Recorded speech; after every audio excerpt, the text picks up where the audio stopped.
2 মাস পরে মাছ আনবে, তাই না?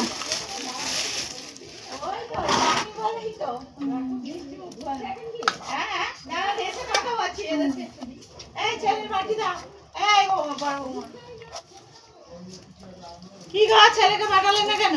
ছেলে একা যায় না। এই আখির মা বললে কেন গো? তাহলে যাবো। যাবে বলে তো গোজো ছেলে ছড়ি খাচ্ছিল গো, কি বলবো বলো তো? এই বাটি দাও। আও দে না একটা বাটি। আমার ছেলে আবার অত দূরে বলতে আমি চিনতে পারবো না মা। যে বন্ধু পাশে গেলে কানা লোকে চিনে যাবে। না ও নে নে নে। আমার মেয়ে চিনে। ছেলে না যাই বলছে দাদু তো এটা নেবো এটা তাহলে ভালো না তো ভাজবি, দাঁড়া, এটা পেটি চান করে ভাজবি। এটা পেটি ভাজবো পেটি ভাজিস। খাবে হ্যাঁ, আমাদের একটু বাবা ভালো খাওয়া গেছে।